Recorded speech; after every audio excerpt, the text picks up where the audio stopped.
Social media की अच्छाइयों और खराबियों के बारे में बहस होती रहती है, मगर सोशल मीडिया ने एक बहन के लिए 75 सालों बाद अपने भाइयों से मुलाकात की राहें हमवार की। ये भाई बहन तक़सीम हिंद के वक्त एक दूसरे से बिछड़ गए थे। क्या है पूरी कहानी, इस रिपोर्ट में देखिए।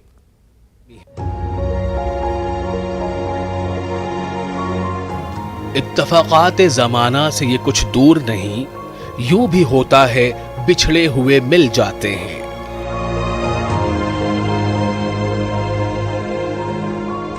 कहानी थोड़ी फिल्मी है मगर सच है।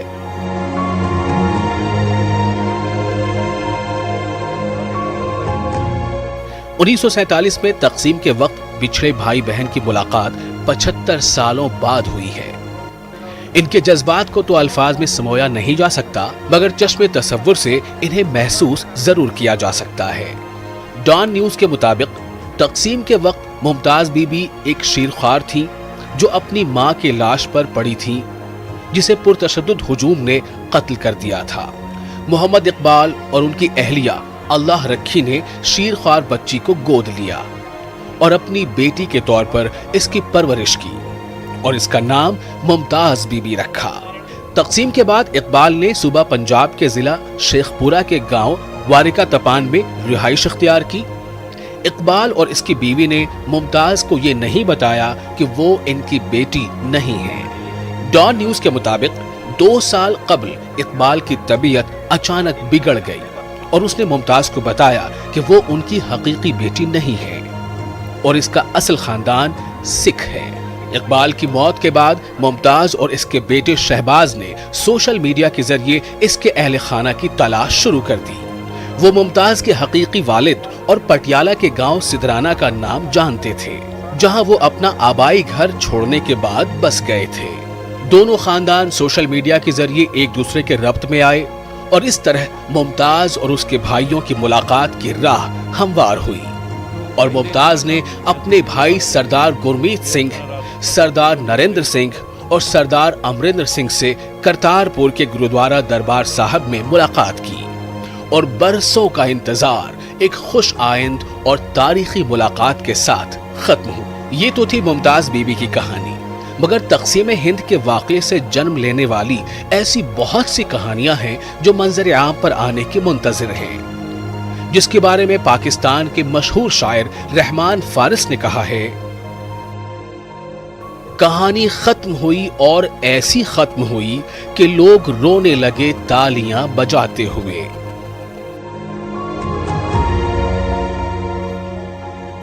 Bureau report, news 18 Urdu.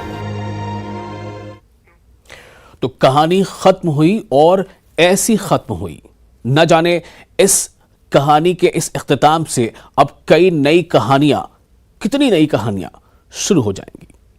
आगे बढ़ते हैं। मॉस्को के यूक्रेन पर हमले के बाद जंगी जराइम के पहले मुकदमे का सामना करने वाले 21 साला रूसी फौजी ने बुध को एक गैर मुसल्लह शहरी को कत्ल करने का एतराफ कर लिया है, जिसके बाद इसे उम्र कैद हो सकती है। यूक्रेन के प्रोसिक्यूटर जनरल एरिना ने पहले कहा था कि इनका दफ्तर 41 रूसी फौजियों के खिलाफ जंगी जराइम के मुकदमात की तैयारी कर रहा है, जिनमें शहरियों के बुनियादी ढांचे पर बमबारी, शहरियों का कत्ल, इस्मत दरी और लूट मार शामिल हैं। फौरी तौर पर यह वाज़ेह नहीं हो सका है कि कितने मुश्तबा अफराद यूक्रेन के पास हैं और कितने पर गैर हाजिरी में मुकदमा चलाया जाएगा।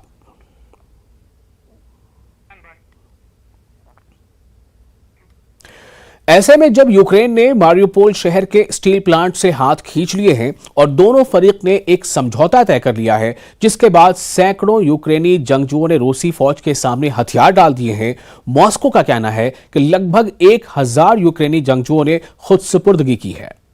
बताया जा रहा है कि यूक्रेन के फौजियों को बसों के जरिए रूस के जेर कंट्रोल इलाके ले जाया गया है।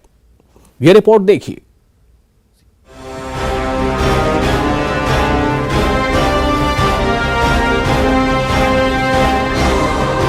ऐसे में जब यूक्रेन ने मारियोपोल शहर के स्टील प्लांट से हाथ खींच लिए हैं और प्लांट के अंदर लड़ाई में मुलव्विस दोनों फरीक ने एक समझौता तय कर लिया है, जिसके बाद महसूर सैकड़ों यूक्रेनी जंगजुओं ने रूसी फौज के सामने हथियार डाल दिए हैं। सूरत-ए-हाल यह है कि यूक्रेन का बंदरगाह वाला शहर मारियोपोल अब रूस के कब्जे में जाने वाला है। ये दावा किया जा रहा है कि यूक्रेन की फौज के आखिरी दस्ते ने मारियोपोल में स्टील प्लांट में रूसी फौज के सामने हथियार डाल दिए हैं, जिनमें बहुत से जख्मी हालत में और स्ट्रेचर पर थे। मॉस्को का कहना है कि लगभग 1000 यूक्रेनी जंगजुओं ने खुद सपुर्दगी की है। अभी तक ये वाज़ेह नहीं है कि मजीद कितने लोग प्लांट में फंसे हुए हैं। रूसी वजारत दिफा का कहना है कि लगभग 1000 यूक्रेनी फौजियों ने मारियोपोल में अपने आप को रूस के हवाले किया है। स्टील प्लांट में मौजूद 694 यूक्रेनी फौजियों ने गुज़िश्ता 24 घंटे में हथियार डाल दिए हैं। यूं इस हफ्ते कुल 959 यूक्रेनी फौजियों ने अपने आप को रूस के हवाले किया है। हालांकि रूस के इन दावों और आदाद-ओ-शुमार की यूक्रेनी हुक्काम ने तस्दीक नहीं की है। मारियोपोल में आज़ोव के कौम परस्त जंगजुओं और यूक्रेन के फौजियों ने जो आज़ोस्टाल फैक्ट्री में बंद थे हथियार डालते रहे हैं। गुज़िश्ता दिनों 29 जख्मियों समेत 694 जंगजुओं ने हथियार डाले हैं। 16 मई से अब तक मजमूई तौर पर 959 जंगजू हथियार डाल चुके हैं, जिनमें 80 जख्मी भी शामिल हैं। उनमें से 51 को अस्पताल में दाखिले की जरूरत थी, जिन्हें दोनेत्स्क अवामी जमहूरिया के अस्पताल में रखा गया। रूस ने इसे हथियार डालना करार दिया तो यूक्रेन का कहना है कि उसने अपने फौजियों की जान बचाने के लिए ऐसा किया। यूक्रेन के वजीर दिफा ने कहा कि यह कदम फौजियों की जान बचाने के लिए किया गया, क्योंकि यूक्रेन को उनकी सख्त जरूरत है। इनखला का मिशन जारी है। इसकी निगरानी हमारे फौजी और इंटेलिजेंस अफसरान कर रहे हैं। हमारे दिफा के 83वें दिन का आगाज यूक्रेन पर रूसी हमलों से हुआ है। लेविव, कैफ, चर्निहेव पर मिसाइल हमले हुए हैं। लोहानसिक के इलाके को फिजाई हमले का निशाना बनाया गया। ये रूसी फौज को हमारे मुल्क के मशरिक और जुनूब में होने वाली नाकामियों की तलाफी करने की एक कोशिश है।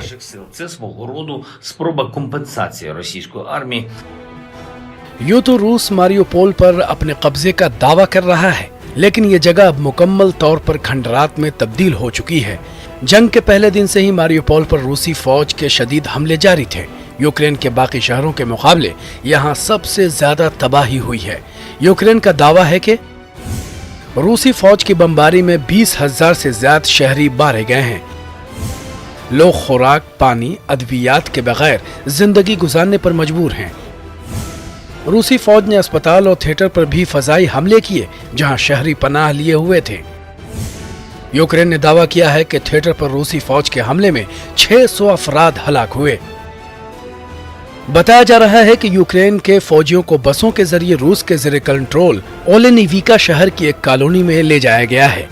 ओलेनिविका और मारियोपोल दोनों यूक्रेन के मशरकी दोनेत्स्क के इलाके हैं। रिपोर्ट के मुताबिक पैनल कॉलोनी 120 में यूक्रेन के फौजियों को रखा गया है। यह वो जगह है जहां रूस संगीन जराइम के मुर्तकिब कैदियों को रखा करता था। मारियोपोल रूसी फौज के लिए बेहद अहम, क्योंकि यहाँ इसका कब्जा उसे क्रीमिया से मशरकी यूक्रेन तक जमीनी रास्ता फराहम करता है। मशरकी यूक्रेन यानी डोनबास ये वो इलाका है जिसे रूस यूक्रेन से अलग करना चाहता है। जंग के दौरान रूस ने कहा था कि उसका मकसद डोनबास को यूक्रेन से अलग करना है। जंग शुरू होने से पहले पुतिन ने दोनेत्स्क और लुहांस्क को आजाद रियासत के तौर पर तस्लीम किया था। इस बीच खबर है कि यूक्रेन पर रूसी हमले के नतीजे में मुश्तबा जंगी जराइम सरजद होने के इल्जामात की तफ्तीश के लिए बैनुल अक़वामी फौजदारी अदालत के 42 रुकनी टीम को यूक्रेन रवाना किया गया है, जिनमें तफ्तीशकार, फोरेंसिक माहिरीन और इमदादी अहलकार शामिल हैं। यह टीम हक़ाइक़ जानने से मुताल्लिक़ आईनी शहादतें इकट्ठी करेगी। Bureau report, news 18 Urdu. NATO के सेक्रेटरी जनरल जेन्स स्टोल्टनबर्ग ने बुध के रोज स्वीडन और फिनलैंड की जानिब से ब्लॉक में शमूलियत की दरख्वास्त का पुरतपाक खैरमकदम किया है और इसे एक तारीखी लम्हा करार दिया। स्टोल्टनबर्ग ने तस्दीक की कि फिनलैंड और स्वीडन ने दुनिया के सबसे बड़े फौजी इत्तेहाद में शामिल होने के लिए बाज़ाब्ता दरख्वास्त दे दी है। यह कदम यूक्रेन में रूस की जंग के हवाले से सिक्योरिटी खदशात की पेश नजर उठाया गया है। वाज़ेह है कि तुर्की के सदर रजब तैयब एर्दोगान ने स्वीडन और फिनलैंड की नेटो में शमूलियत पे अपने तहफ़्फ़ुज़ात का इजहार किया है।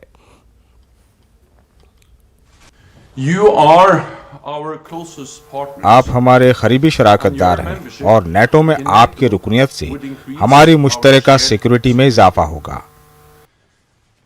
आज आपने जो दरखास्तें दी है वो एक तारीखी कदम है। इत्तेहादी अब नेटो के अगले इक़दाम पर गौर करेंगे। तमाम इत्तेहादियों के सिक्योरिटी मफादात को मलहूज़ खातिर रखना होगा। हम तमाम मसाइल पर काम करने और तेजी से नताइज तक पहुंचने के लिए पुरअज़्म हैं।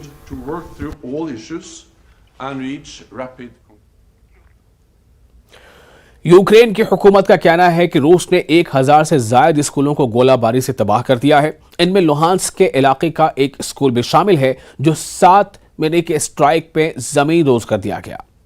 इस हमले में 7 यूक्रेनी शहरी हलाक हो गए थे। हुक्काम ने इसे जंगी जुर्म करार दिया है। ये रिपोर्ट देखिए।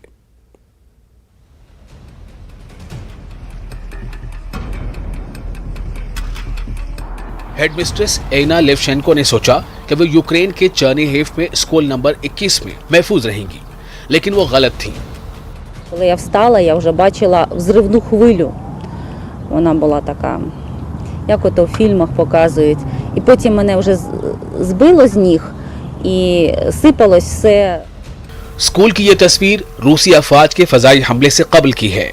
बाद में रूसी हमले में स्कूल तबाह हो गया, कमरों की खिड़कियां बर्बाद हो गईं। रूसी हुक्काम ने शहरियों के बुनियादी ढांचे को निशाना बनाने की तरदीद की है, लेकिन लेवशेंको हैरान है कि फिर ये फजाई हमला कैसे हो सकता है। Ми навіть на вікнах розвісили, написали великими літерами діти. І вони, я не знаю. लेवशेंको और स्कूली तलबा तहखाने में 3 मार्च को होने वाले हमले में महफूज रही। इस हमले में इनकी टांग टूटी और जिस्म समेत चेहरे पर जख्म आए। Якщо це кидалась бомба, вони бачили, що це школа, правильно? Якщо це були якісь гради, то вони могли кудись потрапити не туди. Але я вважаю, що це було якесь ціленаправлене знищення, якесь запугування, я не знаю, доведення до якогось такого жаху людей. यूक्रेनी हुकाम का कहना है कि 24 फरवरी को रूसी हमले के बाद से 1000 से ज्यादा स्कूल और कॉलेजों को नुकसान पहुंचा है। इनमें बहुत सी जगहों को खुराक की तकसीम के मराकज और पनाहगाहों के तौर पर इस्तेमाल किया जा रहा था। इनमें लुहांस्क के इलाके का एक स्कूल भी शामिल है जो 7 मई की स्ट्राइक में जमींदोज कर दिया गया। इस हमले में 60 यूक्रेनी शहरी हलाक हो गए थे। It's in a sense kind of like one of the more horrifying things that you can imagine happening in a conflict. Associated press और फ्रंटलाइन ने आजादाना तौर पर कम से कम 57 स्कूलों की तस्दीक की है जो इस अंदाज में टारगेट किए गए हैं जो मुमकिना जंगी जुर्म की निशानदेही करते हैं। रूस के ज़ेरे कंट्रोल डोनेट्स्क के गांव में जंग के इब्तदाई दिनों में 2 असातिज़ा मारे गए। रूस और यूक्रेन ने हलाकतों का एक दूसरे पर इल्जाम लगाया था। जंगी जुर्म का मतलब जानबूझकर किसी ऐसे स्कूल या अस्पताल को निशाना बनाना है जो किसी तरह फौजी मकासद के लिए इस्तेमाल नहीं हो रहा हो। Does suggest a pattern, and that becomes a very important element of a war crimes investigation, particularly if you're trying to investigate or prosecute higher up officials, so senior military or political leadership. The stronger that pattern is, the stronger the evidence is that there's some kind of plan or policy of hitting those facilities. लेवशेंको ने अपने जिम्मे 70 बच्चों को school के तहखाने में जाने का हुक्म दिया था, जिनकी जानें बच गईं, लेकिन 9 अफराद हलाक हो गए। इनमें एक 13 साला बच्ची भी शामिल थी। हुकाम का कहना है कि चर्नीहिव के 35 स्कूलों में से 28 को नुकसान पहुंचा है और कई मलबे का ढेर बन गए हैं और बच्चों के लिए तालीम एक मुश्किल मरहला बनकर रह गया है। Bureau report, news 18 Urdu. आलमी मंजर में खबरों का सिलसिला जारी रहेगा एक छोटे से ब्रेक के बाद।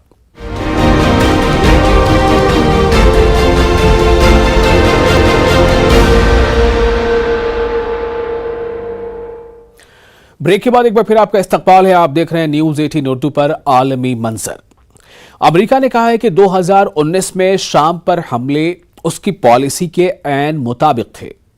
इनमें किसी नौयत की गफलत या कोताही भी नहीं की गई। याद रहे कि इन हमलों में बड़ी तादाद में शाम के शहरी हलाक कर दिए गए थे। इस बारे में पेंटागन ने बयान भी जारी कर दिया है।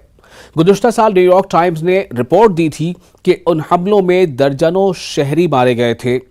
द टाइम्स रिपोर्ट के मुताबिक 70 बेगुनाह शामी निशाना बने थे। अमरीकी फौज के एक अफसर ने कहा था कि हमले मुमकिना तौर पर जंगी जराइम की जद में आए हैं। अमरीकी हमले को छुपाने के लिए हर मुमकिन हद तक कदम उठाए गए। ये हमले अपनी नौयत के तबाहकुन हमले थे, लेकिन मौजूदा तहकीकात में अखज़ किए गए नताइज मुस्तरद कर दिए गए हैं। अमरीकी तर्जुमान जॉन कर्बी के मुताबिक इन हमलों में 53 लड़ाका अफराद मारे गए थे। उनमें 51 मर्द और एक बच्चा शामिल था। इस सवाल पर कि शहरी हलाकतों के जिम्मेदारान को क्या सजा दी गई, जॉन कर्बी ने कहा कि किसी को जिम्मेदार करार नहीं दिया गया, किसी ने भी जंगी कवानीन पामाल नहीं की।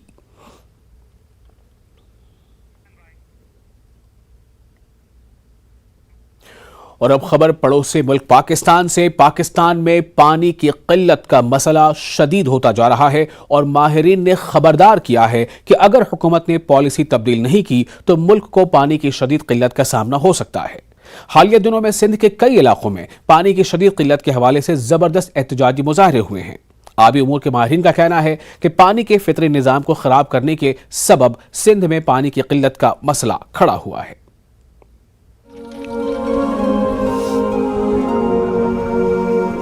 पाकिस्तान के सूबे सिंध में उमरकोट ज़िले के कुनरी में कई ख़ानदान शदीद गर्मी और पानी की शदीद किल्लत से परेशान हैं। घरों के बर्तन सूखे पड़े हैं। फार्म वर्कर मेवा राम अपने ख़ानदान के मुस्तकबिल के लिए फ़िक्रमंद है, क्योंकि शदीद गर्मी और बारिश की कमी से उनकी फसलों को शदीद नुकसान पहुँचा है। हर वग़ैरह आहे उहो पई असांजो डठा पिया आहिनि, तव्हां ॾिसो पिया साम्हूं। उन वजह सां असां वटि पाणी जी ॾाढी कमी आहे। माना ऐं पखी पिंजण उहो जीत जानवर सभु असां वटि माना बोरान आहे, पाणी जो सफ़ा बोरान तमामु। उन वजह सां असांखे अर्ज़ु करूं था त असांजो अर्ज़ु मञो त पाणी जी जेको आहे जो असांखे पाणी वधाए ॾियो। पानी की किल्लत और गर्मी का एताब सिर्फ इंसानों पर नहीं बल्कि जानवरों पर भी पड़ रहा है। पानी न मिलने से इन इलाकों की बकरियां कमज़ोर हो गई हैं। इलाके में मौजूद तालाब जहां ऊँट अपनी प्यास बुझाते हैं, बारिश न होने के सबब सुखड़ गया है। आबी गुज़रगाहें खुश्क हो गई हैं। लेमू के पौधे, पानी की कमी, ज़्यादा गर्मी और सूरज की तेज़ शुआएं पड़ने की वजह से मुरझा गए हैं। फालसा और आम की पैदावार भी दर्जे हरारत में इजाफे और पानी की कम फराहमी से शदीद मुतासिर हुई हैं। महीने के बाद पानी आता है, लेकिन वो जो पहले पानी आया वो भी पूरा पानी नहीं मिल सका टेल वालों को, जिसकी वजह से आपने वो देखा होगा कि बाग जो हैं वो सूख रहे हैं, फालसे, लेमन और ये सब सूख रहे हैं। और आम जो है उसका बिल्कुल साइज़ इस साल बना ही नहीं है। हमारे इलाके की सिंधड़ी जो वैरायटी है आम की, ये बहुत मशहूर है और ये पाकिस्तान में भी बड़ी पसंद की जाती है। और एक्सपोर्ट में सिंध से जो आम एक्सपोर्ट होता है वर्ल्ड वाइड, वो सबसे ज़्यादा सिंधड़ी है। कुनरी को एशिया का सुर्ख मिर्च का दारुल खिलाफा कहा जाता है, लेकिन गुज़िश्ता बरसों से यहाँ मिर्ची की पैदावार में मुसलसल कमी आ रही है। इस साल भी शदीद गर्मी ने मिर्ची की फसलों को कटाई से कबल ही बर्बाद कर दिया है। यह इलाका पाकिस्तान में लाल मिर्च की पैदावार का तकरीबन 80% पैदा करता था, जो मुल्क की GDP का तकरीबन 1.5% हिस्सा है। अब यहाँ के किसानों को फिक्र लायक है कि उन्होंने तो बुआई कर दी है, लेकिन पैदावार काफ़ी होगी भी या नहीं। हमारी मिर्च थी 3 साल के अंदर अंदर जो 80% पूरे मुल्क का पैदा करता था, आज अगर 3 साल पहले जो थी उसका आज इस करंट ईयर का मैं बता रहा हूँ कि 20% भी मैं ज़्यादा कह रहा हूँ, इससे भी कम है। लेकिन जो लगाई है लोगों ने उसको भी इस तरीके से अभी ट्रांसप्लांट किया है मिर्च को कि पता नहीं होगी या नहीं होगी। ان علاقوں میں موجود تالاب خشک ہو گئے ہیں۔ خشک سالی کی وجہ سے زمین میں دراڑیں پڑ گئی ہیں۔ آبی امور کے ماہرین کا کہنا ہے کہ پانی کی فطری نظام کو خراب کرنے کے سبب سندھ میں پانی کی قلت کا مسئلہ کھڑا ہوا ہے۔ پنجاب سے شروع ہو جائیں اور شمالی سندھ سے لے کے پورا سندھ اس وقت شدید پانی کے قحط کا شکار ہے، یعنی پینے کا پانی میسر نہیں ہے۔ کیوں؟ ہمارے پیرینیل ریور سسٹم میں پانی نہیں ہے۔ پانی کیوں نہیں ہے؟ اس لیے کہ ہمیں دریاؤں میں پانی کم ملا، بارشیں کم ہوئیں، اب ہمیں یہ چیزیں محسوس ہونی شروع ہو گئی ہیں۔ اس کا ادراک ہم الفاظ تک کرتے تھے، ہم یہ کہتے تھے کہ کراچی ڈربن بن سکتا ہے، تو یہ خدشہ ہے کہ کراچی ڈربن بن سکتا ہے۔ اب اس کے پریکٹیکل پہلو جو ہے ہمارے سامنے آنے شروع ہو گئے۔ ماہرین ماحولیات کا کہنا ہے کہ پانی کی قلت جلد ہی ملک میں قحط کا باعث بن سکتی ہے۔ ان کا کہنا ہے کہ بارش کی کمی سے حالات اس قدر خراب ہیں کہ بعض علاقوں میں لوگوں کو پینے کے لیے پانی تک میسر نہیں ہے۔ ماہرین نے خبردار کیا ہے کہ اگر حکومت نے پالیسی تبدیل نہیں کی تو ملک کو پانی کی شدید قلت کا سامنا ہو سکتا ہے۔ Bureau report, news 18 Urdu.